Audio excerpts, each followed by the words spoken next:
Hi Hey everyone, everyone, welcome back to Marriage marriage matters. Matters. So, today we're going to be talking about forgiveness and letting go. This is a subject that a lot of us in our marriages and relationships, we really struggle with it.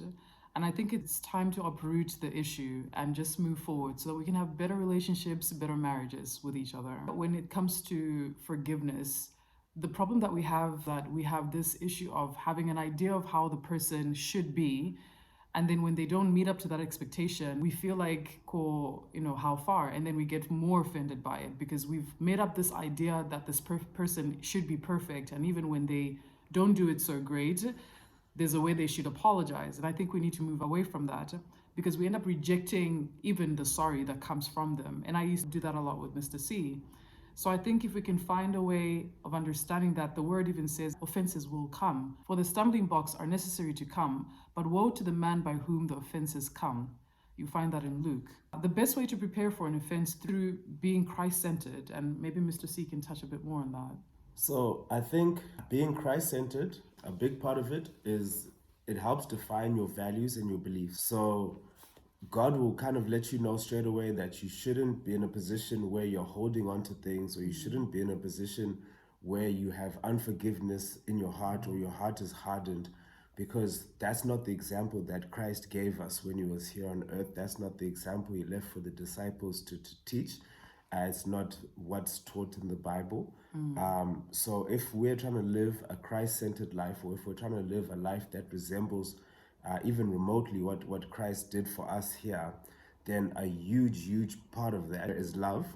And for me, I find it impossible to love without being able to forgive, because people will let you down, people will upset you, your spouse will do something that isn't okay, but you need to be in a position where you can forgive wholeheartedly, and you can also know that a huge part of the forgiveness is actually letting go, because there's no point forgiving me today only to bring up the same issue in a more toxic way 2 weeks from now or a month from now, right? Because what that does is you give me a full sense of security. You give me a full sense of we've grown, we've moved on, only then to bring it up again.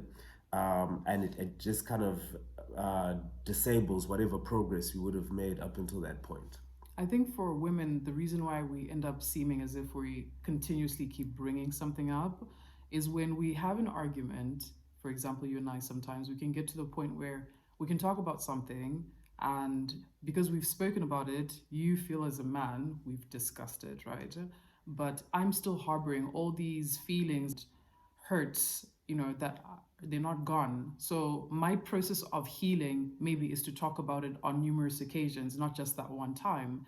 And in order for me to get over the thing, I need you to maybe just to listen, not always to respond, depending on who hurt who, for me to hear that sorry and really feel like you mean it, that it's not going to happen again. Because like you're saying, Kuti, I'm creating a sense of security for you where you feel like we've discussed it, then it comes up again. It's the same way that we want to feel that sense of security in those conversations, being reassured over and over again that it's not going to happen, because you know that women are a lot more emotive than you guys are. So our sense of security is understanding that you've understood what you did was wrong, and having to hear that apology, even if it's over and over again, but in a sincere way, not kuti ngoti sorry kuti nyacho ipere. You know what I mean? Like, it shouldn't be a conversation kuti nyacho ipere. It should be I should really feel that sense of he means it and it's not going to happen again. If it does happen, he didn't mean it to happen, because obviously we're on the same team. You know what I mean? So I think that's valid. Like the example I use for myself particularly, say, what would Jesus do? So, for example, or someone was apologizing to Jesus, right? Jesus would already kind of know, I guess, the condition of that person's heart, or would be able to discern whether the apology was genuine or not. But he would also not require the person to apologize over and over and over again for But the sweetie, same thing. we're not Jesus, number one. And But we, each person, yes, I understand that we are made in the image of Jesus, right? But everyone is different in regards to how they receive things. The same way how we all have different love languages. So your love language may be Words of words affirmation. of affirmation, whereas mine is gifting. So just because yours is words of affirmation doesn't mean that I'm going to receive all your words of affirmation on my side. I'm going to want to be gifted because that's the thing that makes me feel like you love me. So the same way with the sorry So, situation, it can be like, because you said sorry, then we're good. I have to feel and know Yeshua like you've really meant it. And it's a process because sometimes it's not just, like I said, it's not just the conversation. Because I think as the person who's dealing with the hurt or the offense, like I wrote down here, lamenting on it ends up being more hurtful. And, because, okay, for women, because we're a lot more emotive, it becomes bitterness and anger and can lead to strife, right? So instead of approaching it in a way where we're saying, well, universally speaking, I think for men, like you said, well, for you, if you just say sorry, you feel like j'appelle identity. But I'm going to be honest with you. For us, it feels like you've swept it under the rug, because it's not been discussed according to how we are. Okay, and remember, we're taught that men and women are designed differently, right? So our design is, and I'm sure a lot of women, and I've seen a lot of feedback, a lot of women will feel like, Aiwaga, they would within that period, it really doesn't mean for me, I'm over it. So the next time I want to talk about it, I'm not saying let's talk about it so we can fight again. I'm saying so that I slowly, it's like those ananzimachi, when you're going for the AA meetings, you have to go through those meetings to then get to a point where you got that like a chip kuti. It's been a year since, and I'm really like, even the smell of alcohol will not want to make you so want to drink. It's the same way with this. So the next time this thing comes up, it's like that program. It's a program of forgiveness. Until I get to day 5, maybe, of the conversation, even if you bring it up or something triggers the way I feel about it, I'm no longer going to be offended about it because we've had that process. I think there's nothing wrong with the process or it being a program, as long as that journey doesn't become punishment. Because I think what tends to happen with humans, right, is we start to kind of believe that in order for this person to for me to accept this apology, there's a pound of flesh that I must get from them. They must pay some kind of penance. All right, they did like so now, instead of being the person who God is asking you to be, where someone comes and repents and it's a genuine, you accept it. You want to, yes, there might be a journey, but the journey can involve almost punishing the person, or wanting something from the person more than just hearing that, you know what, they messed up and they're sorry. So I think whilst there can be a journey, we need to know that there's a line, and in most cases there is, with these sorts of things, a thin line, and that we must be careful not to cross it, because we didn't do anything to deserve the forgiveness that Jesus gave us. We didn't do anything to deserve the grace that we receive.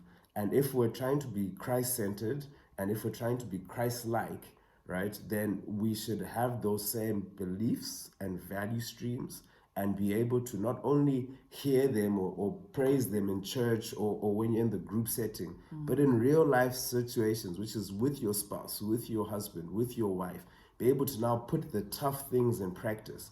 And the tough things are being quick to forgive, to forgiving in advance.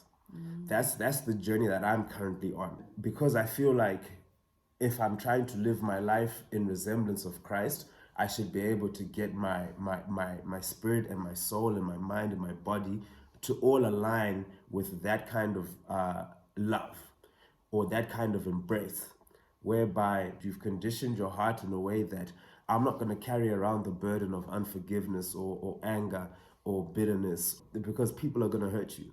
People are going to mess up. I think your idea of doing it like Christ is perfect, because the example we're given about forgiveness is to be like Christ, and to be Christ-like. And the way that he says it in his word, that like he's already forgiven us for the things that we've done like next week or a month from now, is the way you're saying what you've taken it upon yourself to kind of hone that love, so that even when that thing comes, that offense is no longer as heightened. You conditioned your heart to say, regardless, I'm allowing this forgiveness to be put in God's hands, and he will carry my yoke. If you look at it from our perspective, right, and just if you follow the examples we've been set, God has forgiven me for sins that I have not even committed yet. Yeah, exactly. I'm not even aware that I'm going to commit them. Yeah. But He's already forgiven me. Yeah. He's forgiven me 1,000,000 times over. There's no limit to it. He'll forgive me, and whether I feel bad about it or not. If we're walking and if Christ is the center of your life, then you should naturally feel bad about it, because your Holy Spirit should say, hey, do you know what? There's a problem here. Yeah. We need to address this. Where have we gone wrong? What does the word say about it? Right? And then take that direction.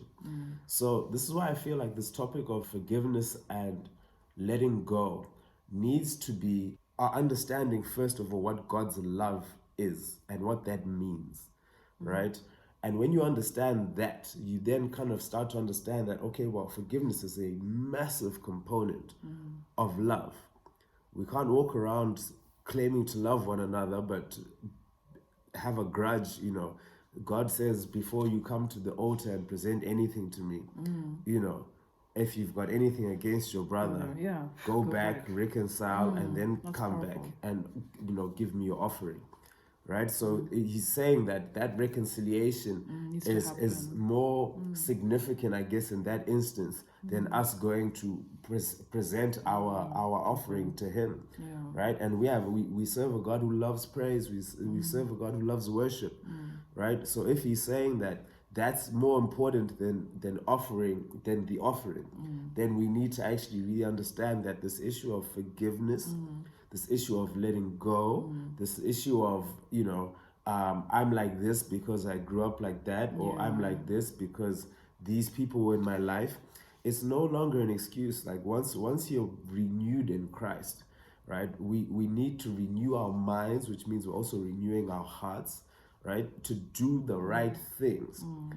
There's no point trying to live a Christian life but being lukewarm about the things we want to adopt and the things we don't want to adopt. Yeah, I like the point you highlighted about I react this way because I think we get really stuck in that. Well, my mom used to be like this, so this is why I'm reacting. And while Tito Wangu so that's the reason why I'm like this.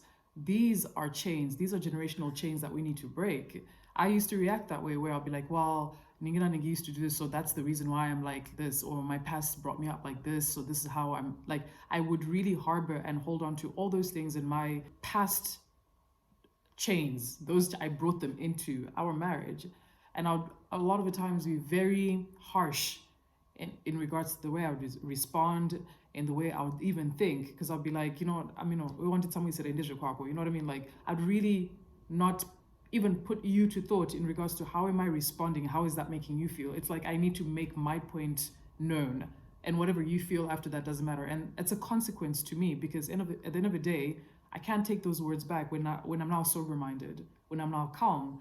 And it's sad, because it's as if I'm saying to you, the Lord's Prayer, where it says, forgive us our trespasses as we forgive those who trespass against us. So we're saying, God, forgive us our trespasses as I forgive you.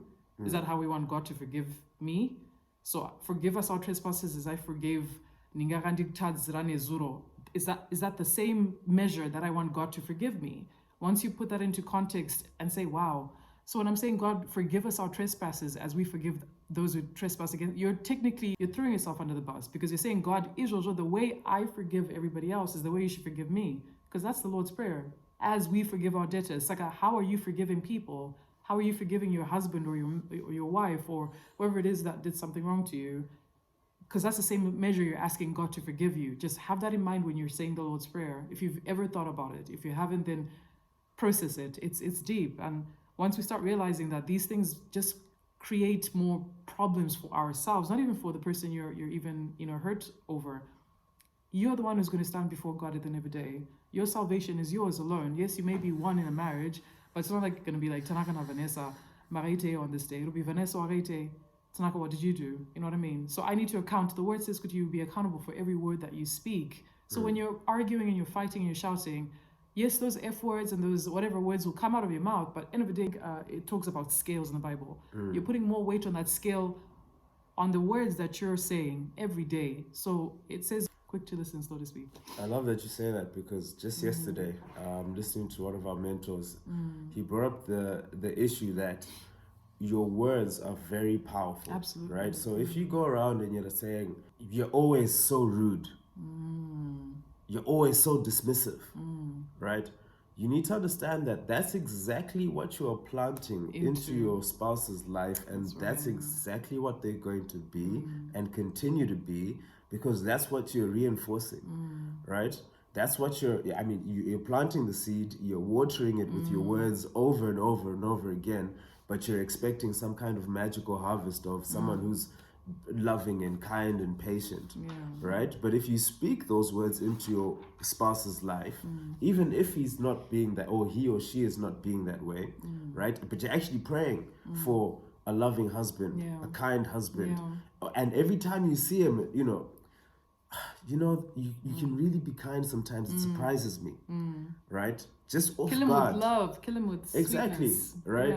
That's gonna yield more positive results. And that worked with me, because instead of me hearing you snapping back, you'd be like, you know what, I really love you, and there are times when you make me feel like X, and I'm like, wait a minute, I didn't say something that would bring such a result, because he was always positive thinking. He was like always in the mindset of, God, I'm going to speak, goodness into my wife's life. I'm going to speak growth, and I'm going to speak my wife into a position where she's that Proverbs 32 woman. He would speak those words into me. And funny enough, like just, I think a few weeks ago, he was like, I see God in you. And I was like, whoa, that's amazing that you said, like, it made me like, I was like, God, like, can you continue being in me if this is how, it makes him feel and how he sees me? He sowed those seeds, seed time and harvest. He sowed those seeds, and he took time with prayer and...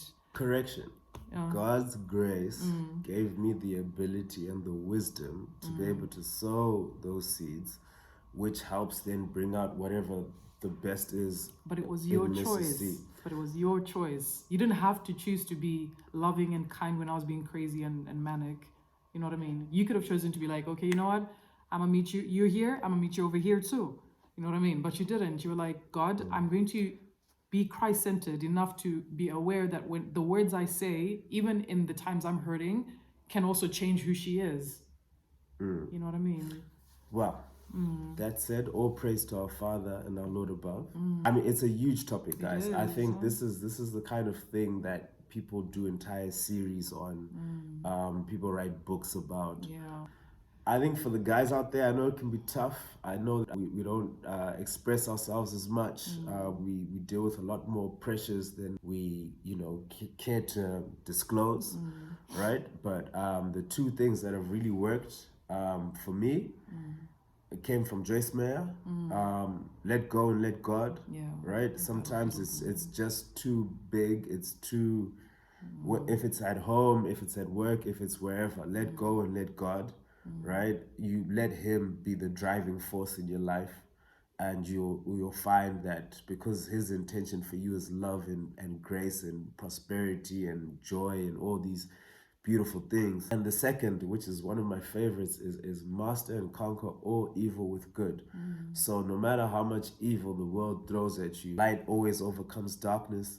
That's why forgiveness is so key, because it's a form of light that is there to overwhelm whatever darkness would have come into your situation. That's from us, guys, Mr. and Mrs. C. Hope you've enjoyed the session. Peace, love, and happiness.